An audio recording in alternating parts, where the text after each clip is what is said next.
വരാനിരിക്കുന്ന നിയമസഭാ തെരഞ്ഞെടുപ്പിലും പഞ്ചായത്ത് തെരഞ്ഞെടുപ്പിലും CPM-നെ ഇടതുപക്ഷത്തെ നയിക്കുന്നത് ആരാണ് എന്ന് ആശങ്ക വേണ്ട.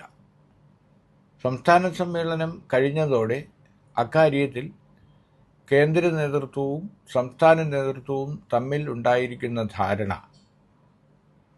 മൂന്നാം ഊഴം ഇടതുമുന്നണി അധികാരത്തിൽ വരികയാണെങ്കിൽ മുഖ്യമന്ത്രി പിണറായി വിജയൻ തന്നെ എന്നാണ്.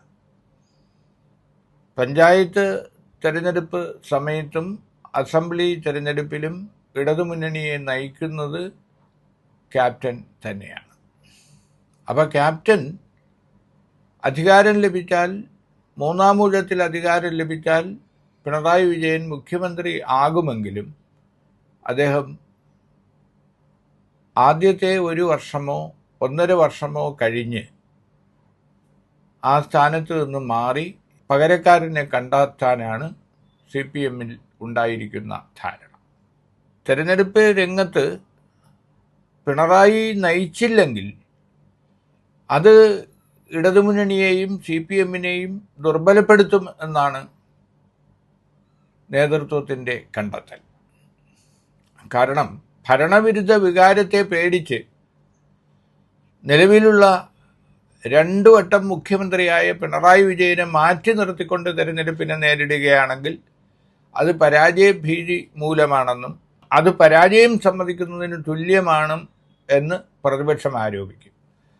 അപ്പോൾ ഒരേ സമയം തങ്ങളുടെ, പ്രത്യേകിച്ചും പിണറായി വിജയൻ്റെ ആഗ്രഹങ്ങൾ അനുസരിച്ചായാലും പ്രതിപക്ഷത്തിൻ്റെ വായടപ്പിക്കാനും ഉചിതമാകുക പിണറായി തന്നെ നേതൃത്വം നൽകുന്നതാണ്.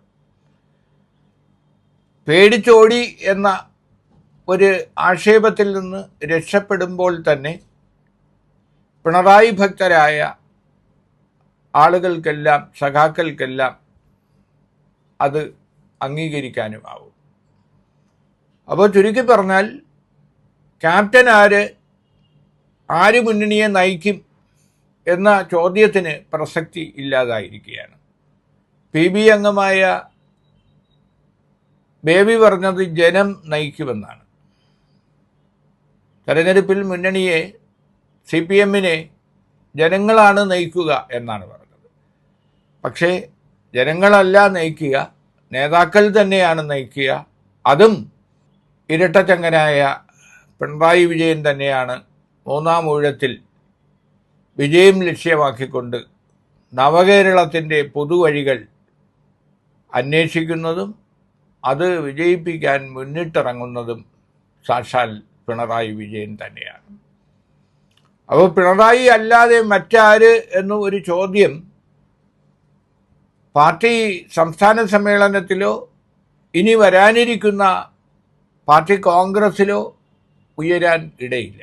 അത്തരമൊരു ചോദ്യം ഉയർത്തേണ്ട ആളുകൾ ആരും ഇന്ന് സംസ്ഥാന കേന്ദ്ര നേതൃത്വങ്ങളില്ല. സീതാറാം യെച്ചൂരിയുടെ അഭാവത്തോടെ അത്തരം വിയോജിപ്പുകളും മറ്റും ഉയർന്നു വരാനിടയില്ല. VS ആകട്ടെ, VSൻ്റെ പേര് പോലും പരാമർശിക്കാതെ, അദ്ദേഹത്തിൻ്റെ പേര് പ്രത്യേക ക്ഷണിതാവ് പട്ടികയിൽ പോലും ഉൾപ്പെടുത്താതെ ആദ്യമായിട്ടാണ് CPM-ൻ്റെ ഒരു സംസ്ഥാന സമ്മേളനം അരങ്ങേറിയത്.